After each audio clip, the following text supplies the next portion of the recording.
Rain Shroud is a young guy with beast tamer abilities, which means he has the power to communicate with animals and form contracts with them to use their powers for his benefit.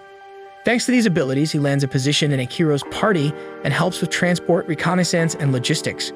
He works hard to support his comrades in the background, a valuable job he's been entrusted by the party, or so he thinks. In reality, other members look down upon him because he lacks combatant skills. Within just 6 months of working with them, Rien gets fired by the arrogant party leader, Arios Orlando. They say he's useless to his face, and that he only holds them back because they constantly have to save him from monsters. Shocked to hear what his comrades really think of him, Rien silently takes his hero cloak off and leaves. Rien sits on a bench at the town square and contemplates all the harsh remarks the members had thrown at him before, which he had overlooked. He needs to think of a plan to keep making a living. At that moment, a group of kids run over to him and ask him to show them his trick again. Rien gets up and casts a spell at a bird above them to form a temporary contract. With that, the bird lands before them and gives a gracious bow to the kids who clap with joy. Rien ends the contract and releases the bird, which flies away. The children chat about how they will become a beast tamer like Rien someday. Rien questions why they don't dream of becoming a brave hero, to which the kids reply that the heroes are a snobbish group of people who look down upon commoners. They would much rather earn a fortune by becoming an adventurer traveling the world. This sparks a light bulb in Rien's head about his next course of action. Later in the day, he goes to the Adventurers Guild to look for jobs.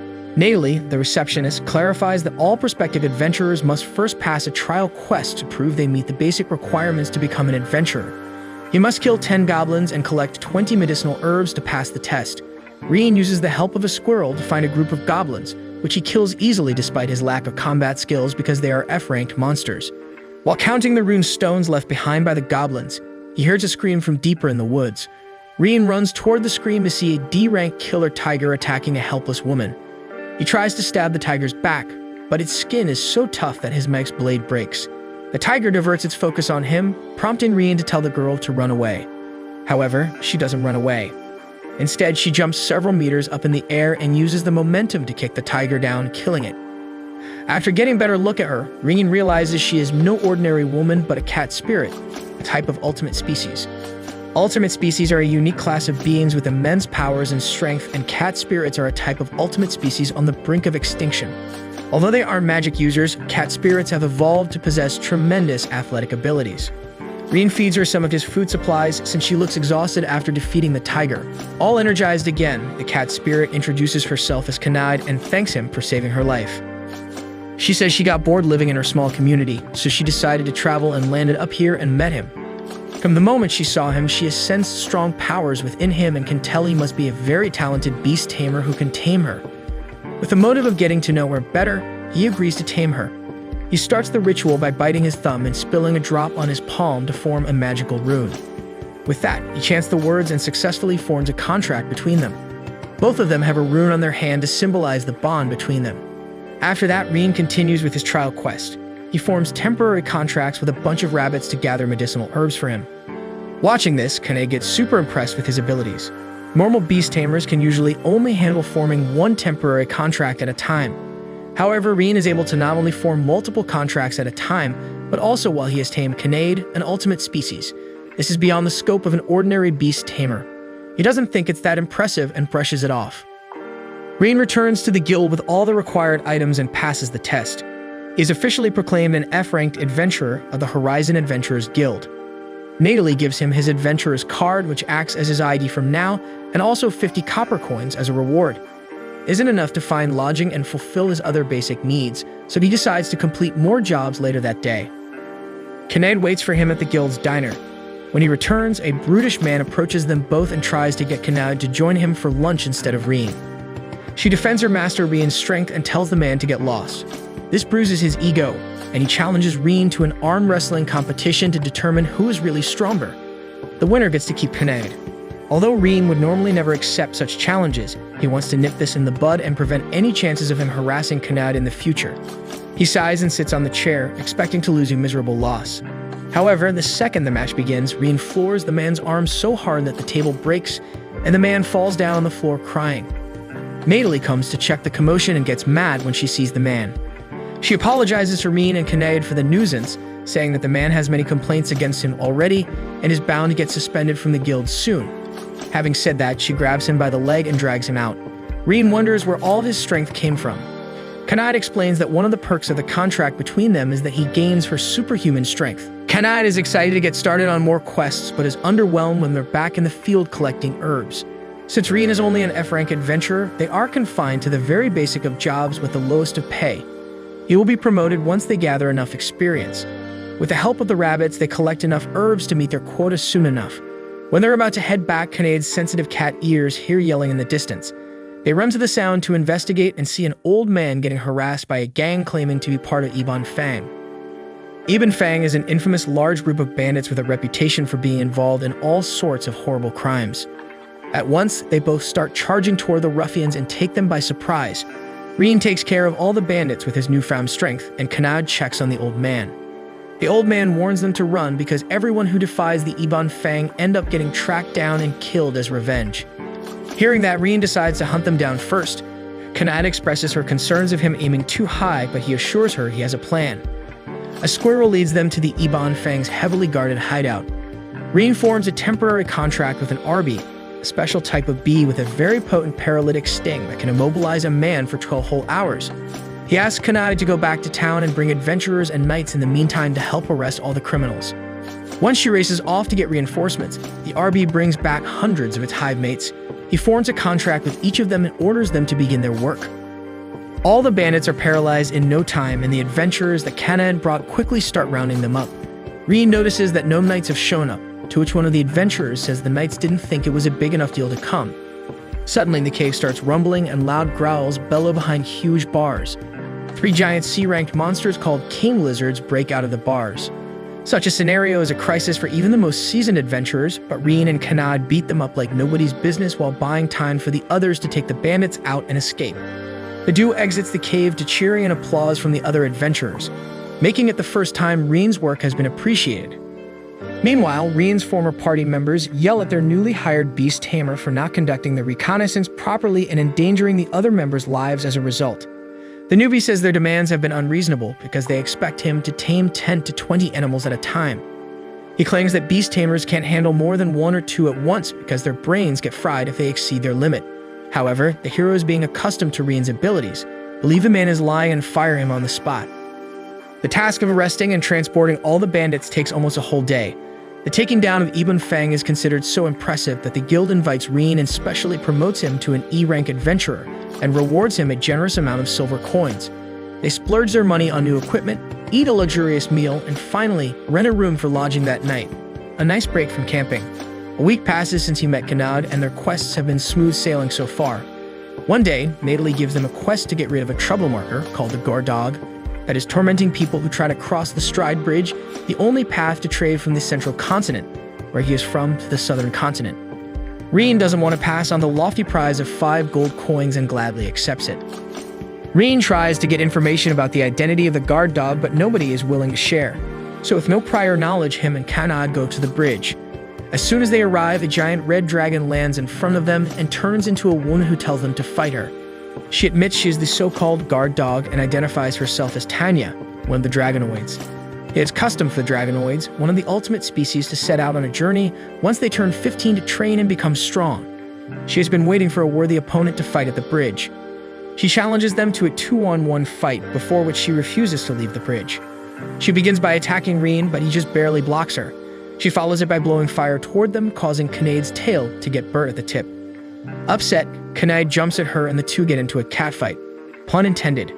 Both the girls are on equal footing, so Reen tries to step in to tip the balance toward their favor, but Tanya surprisingly grabs them both and flings them into the air and launches a powerful firestorm at them.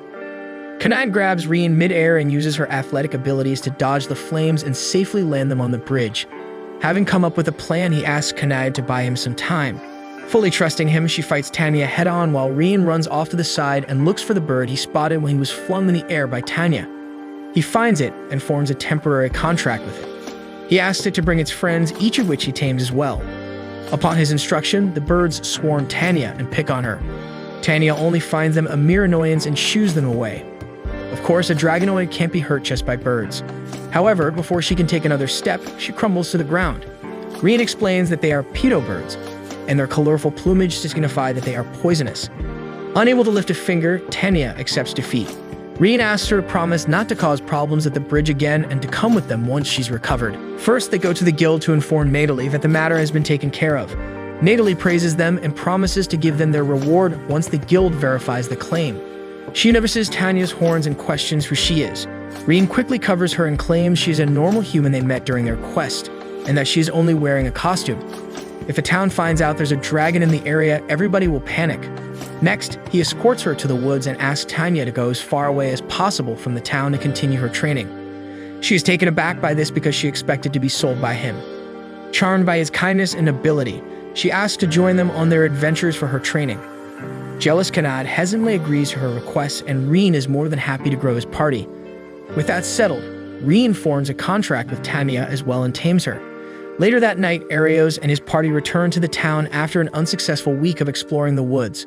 They ran into many obstacles because they couldn't handle the jobs Reen would normally do.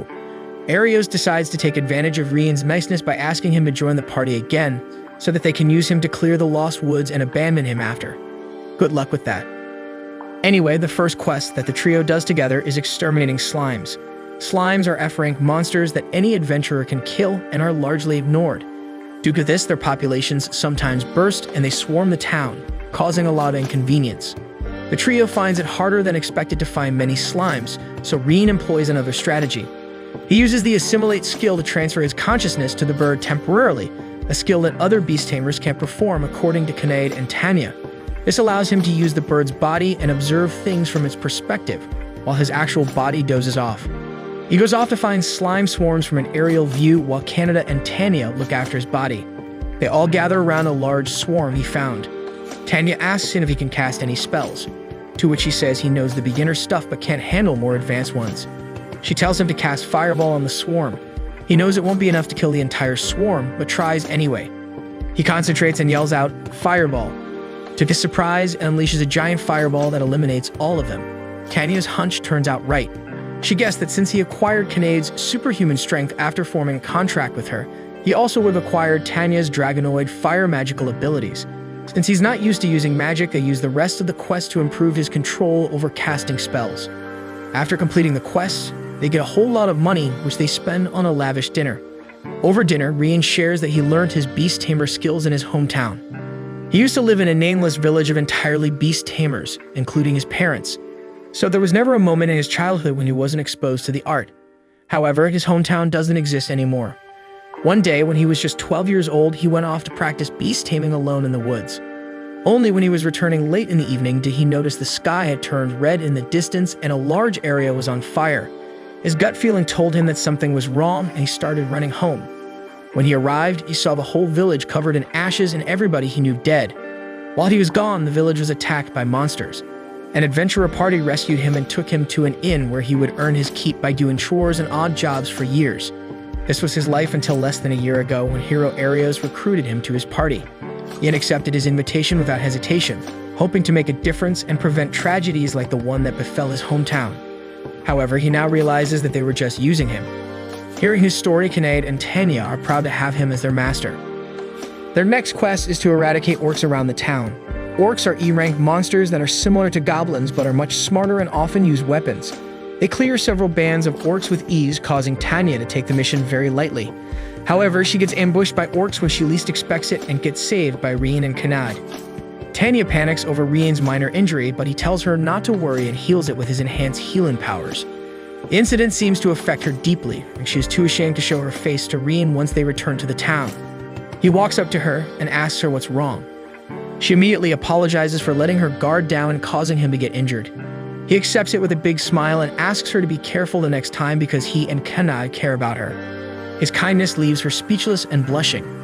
They breeze through their quests the next day and start heading back to town. On their way, they run into none other than Arios and his party. Reen reflexively decides to turn the other way and take another route, but Arios stops him. The party is shocked to see him with two ultimate species. Arios tells him that the party ran into problems trying to explore the lost woods on their own and condescendingly asks him to join the party again to provide his services. Thankfully, Reen knows his worth and firmly declines their offer. Seeing him walk away, one of the heroes tells him to wait. She says that their mission in the Lost Woods is to retrieve one of the noble relics, the Shield of Truth, needed to defeat the Demon King. It'll be impossible to defeat the Demon King without the relics, leading to monsters running rampant everywhere and killing civilians.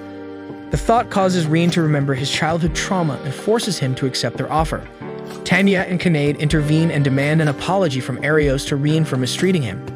The hero is too prideful to ask for forgiveness from him and demeans the girls by calling them Reen's pets. This causes Reen to snap and punch him. Insulted, the insolent Arios challenges Reen and his comrades to prove which of the groups is stronger. Kinnaid fights head-on with the bald swordsman and overwhelms him with a hurricane of punches.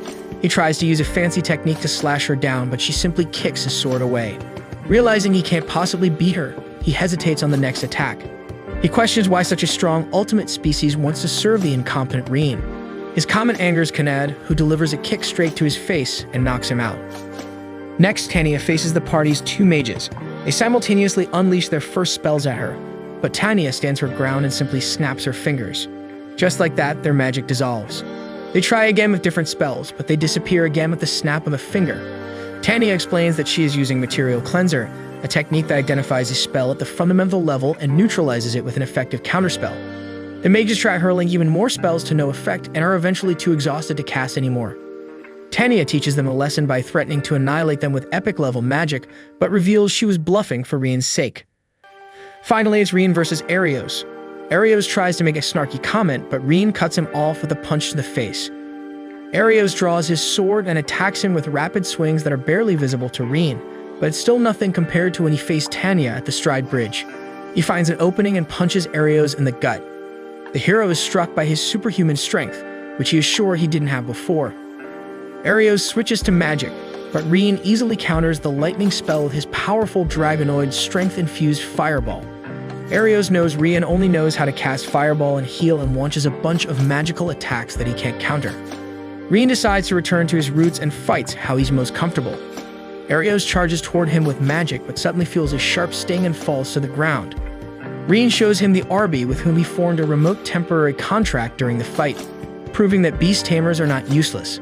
Just for the sake of satisfaction, Reen terrifies Arios with an earth-shaking blow. After the fight, the heroes pass on their tasks to Reen and the girls. Apparently, the Shield of Truth is currently in possession by monsters deep in the woods, and retrieving it is indispensable to defeating the Demon King. The trio goes to the Lost Woods to look for it on their own. The Lost Woods gets its name because it constantly changes its shape, causing explorers to get lost in the impossible maze.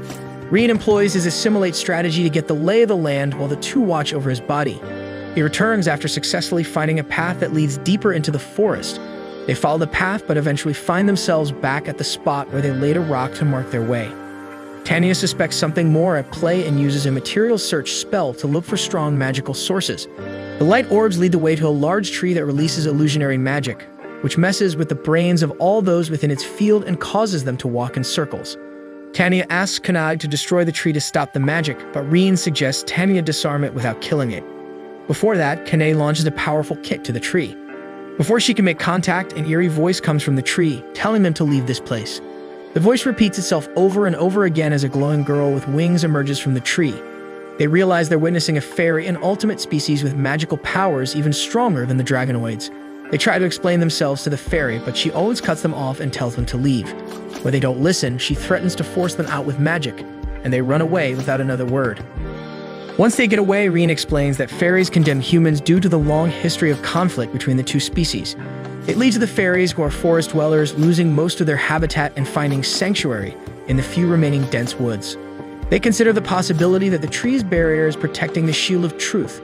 Tanya and Kinnaid plot strategies to destroy the tree, but Reen decides it is best to try and talk to the fairy once again. When they return to the tree, he asks Kinnaid and Tanya to stay back. He confronts the fairy, who threatens to attack them for real if they don't leave.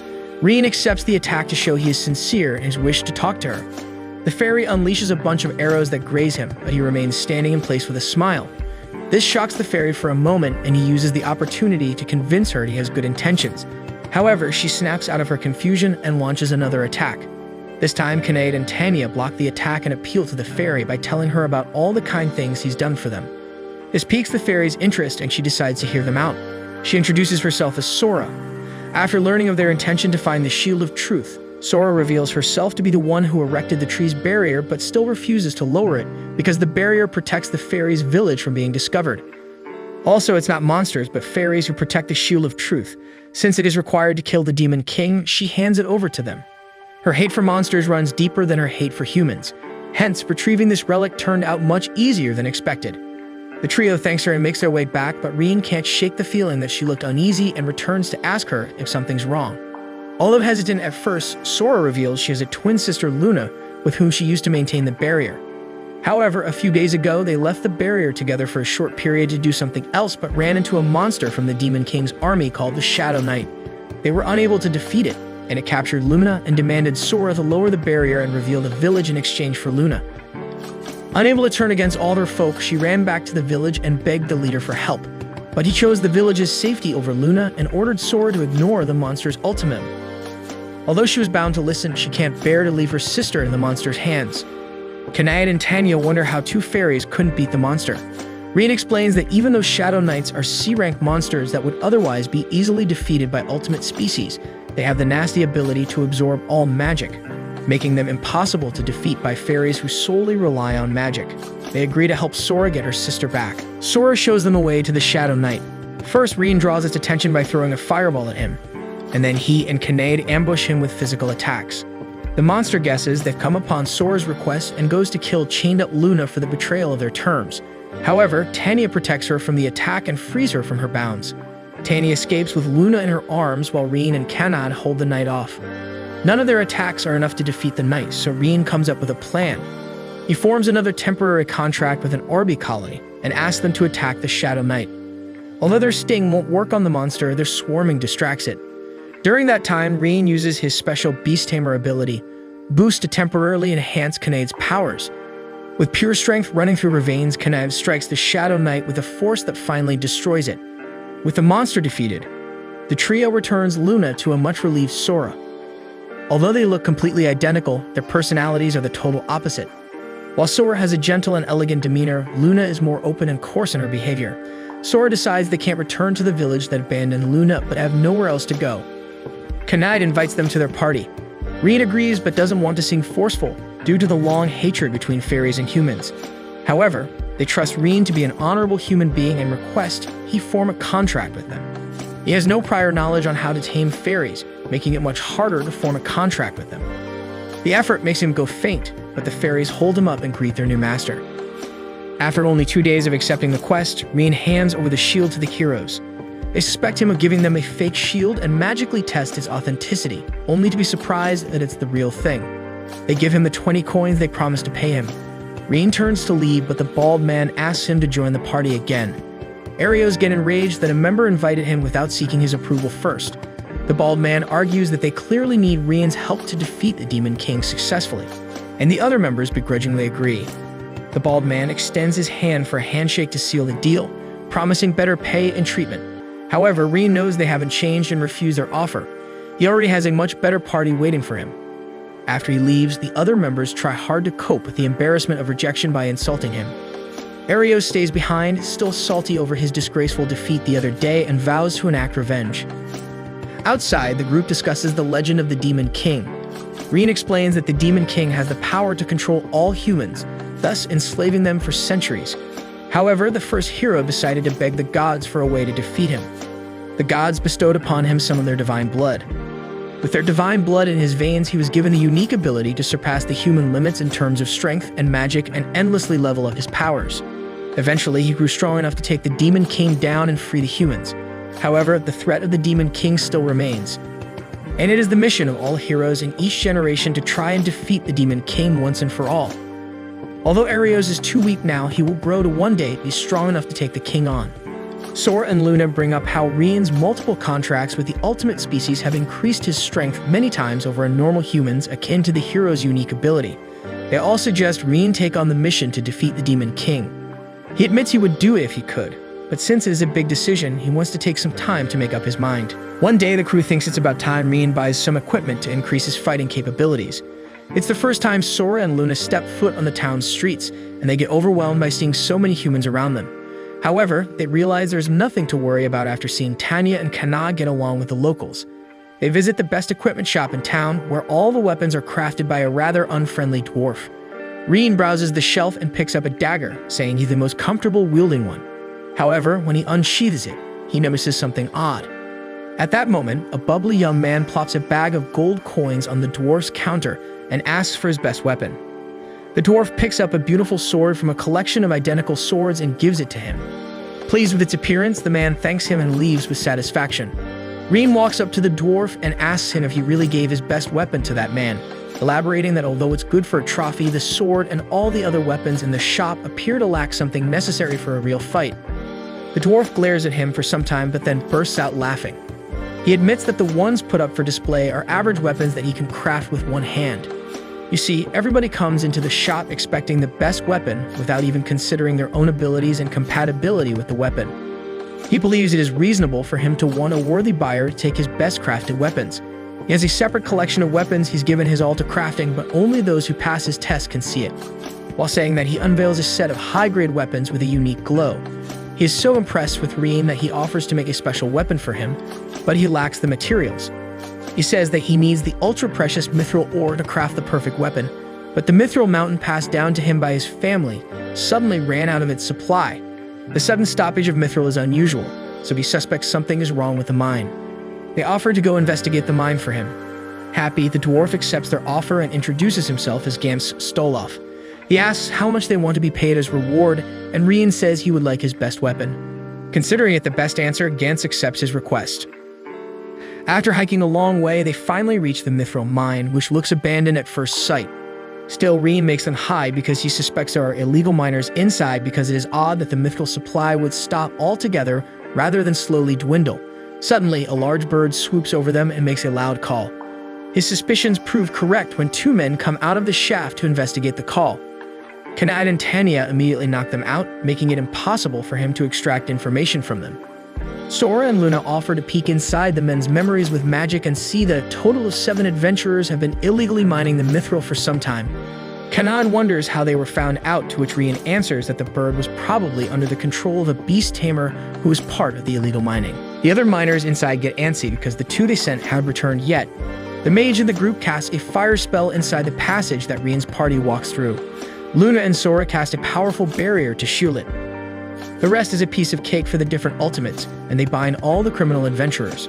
Reen punches the other beast tamer and tells him to surrender.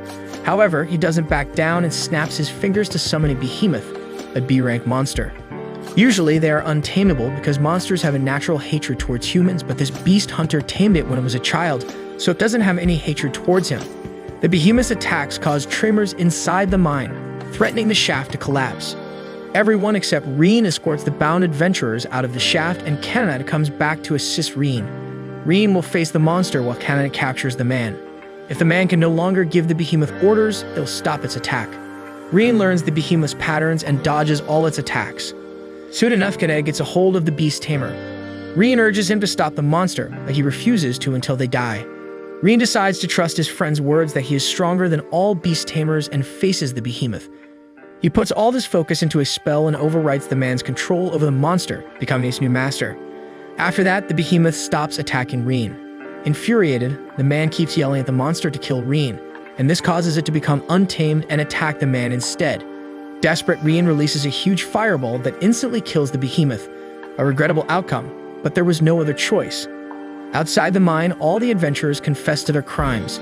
Their motive was revenge because they all were previous clients of Gantz and feel they were cheated by him when given those lackluster weapons that failed them in combat. When Gantz learns of this, he feels guilty and realizes that he should put passion in all his crafted items for the world to see. He thanks Reen and the others and asks him what weapon he wants. He asks for a dagger and a gauntlet and whispers another request in the dwarf's ears. Gantz agrees to make them for him. Meanwhile, Arios rushes through interviews of adventurers who apply to the party's open beast tamer position. However, he turns all of them down because none of them compare to Reen. He dismisses the other member for the day, and she tells him to rest well because his mission is to defeat the Demon King.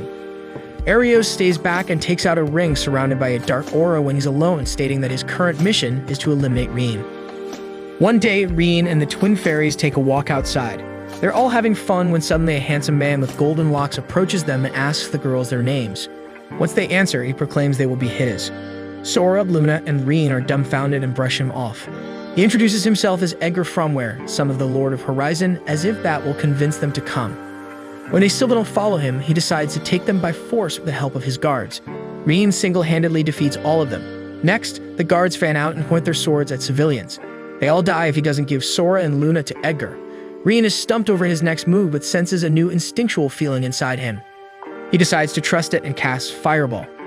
Multiple fireballs get unleashed at once and rain over the guards. This is a consecutive incantation, a special ability of fairies to cast a sing spell multiple times in one go, which he must have acquired from Sora and Luna when he formed a contract with them. Edgar is forced to leave the scene. The civilians thank him for saving their life but advise him to leave the town of Horizon and go somewhere far away. Due to his influence and power as the Lord's son, Edgar abducts civilians on a whim and eliminates all those who oppose him. Back home, Re-in and the twins recount the incident to Kinnaid and Tanya, who slept through it. They all decide to take the menace down. Kinnaid and Re-in go to the Order of Knights to report the incident, but the Knights reject the complaint, saying it's too trivial a matter for them to take up. This confirms that the Knights are corrupt and are in cahoots with the Lord. While walking back, they are followed by a Knight. She introduces herself as Stella in Place, the Vice Captain of Horizon's Order of Knights. She hates that the Lord's family has corrupted the Knights and made them forget their moral duties, with Captain Guylet being no exception. She wants to restore the Order to their former dignified state and believes Re-in and Kinnaid, the rumored adventurer and cat spirit that took the Ebon Fang, can help her. They are happy to accept her idea. Stella and Re-in's party craft an elaborate plan to trap the Knights in one fell swoop. They spread a rumor that a warehouse on the city's outskirts contains evidence that exposes the corruption of the Knights and the Lord's family. Captain Guylet and the other corrupted Knights go to the warehouse to investigate. As soon as they enter the warehouse, the door shuts behind them and Sora and Luna freeze the door in place. Re-in and Stella are already inside and standing as a higher vantage point. From there, Re-in uses the new gauntlet he received from Gantz to shoot magical arrows at the Knights, taking down all except Captain Guylet. The captain tracks the arrow's directions and sees Re-in and Stella. Stella wishes to take him out on her own and asks Re-in to stay back. Guylet fights her with brute force, belittling her for turning her back against him, but she gains the upper hand and slits his throat. Shortly after, Edgar receives word of everything that happened. He gets so furious that he beats up one of the abducted girls with foxtails. Arios enters his room through the open window and says he's a fellow Re-in hater. He gives him the ring with the dark aura, saying it has the power to bring death to its target. You should use it to kill Re-in. After the corrupt Knights are taken care of, Stella approaches the Lord's mansion with a small group of loyal Knights, Canada and Tanya. They demand entry, but the guards circle them, ready to fight. In reality, this upfront confrontation is a distraction while Sora, Luna, and Re-in sneak into the mansion from the back and free the kidnapped. Luna uses material search to locate the abducted civilians by detecting the traces of their magical powers. They find a bunch of signatures below them, as would be expected from a group of prisoners. But she also notices a strong magical presence above them equal to their level. Re-in decides to investigate the source of the powerful signal while the twins find and teleport the victims away. Re-in enters the room with a powerful signal to see a dark cell. Inside, he sees a girl child with fox ears and 3 foxtails, a telltale sign of the ultimate species called demigod. She looks starved and weak with bruises all over her body. The saddest thing of all is that she looks frightened of Re-in. He breaks through the cell and heals her with his magic. Grateful, she hugs him and introduces herself as Mina.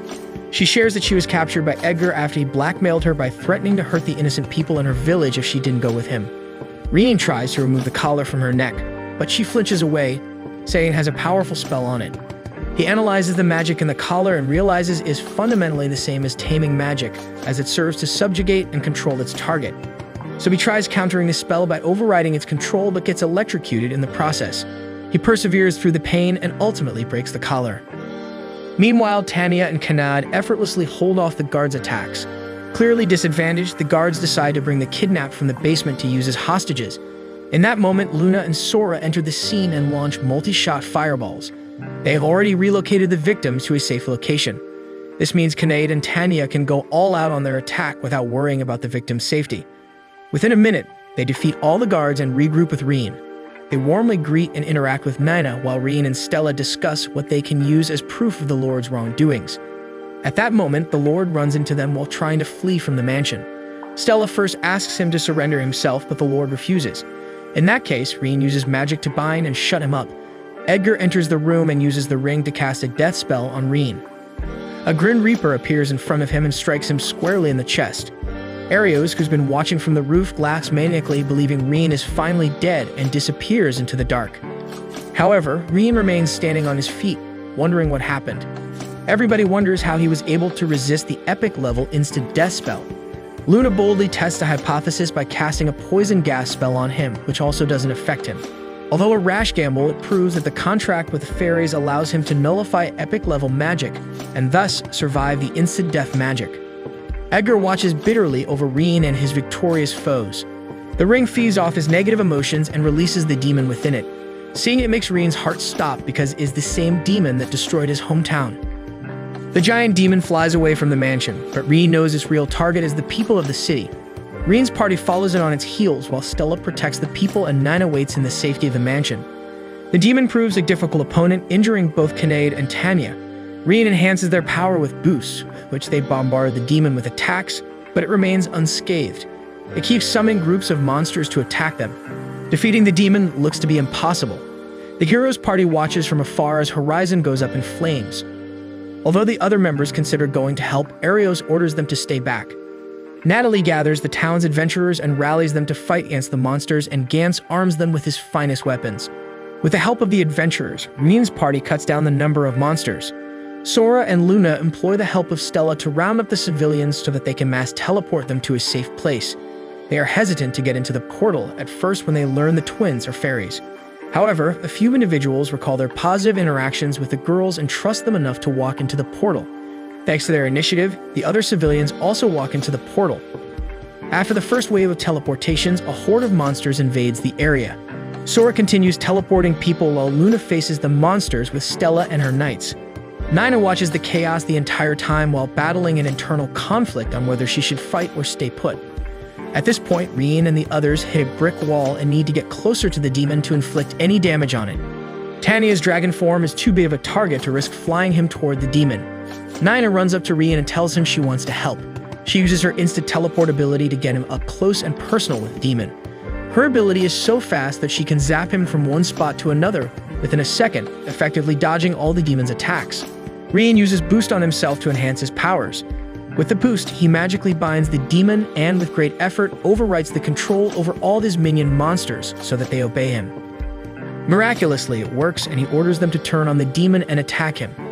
Their combined ambush overwhelms the demon, and he is finally defeated.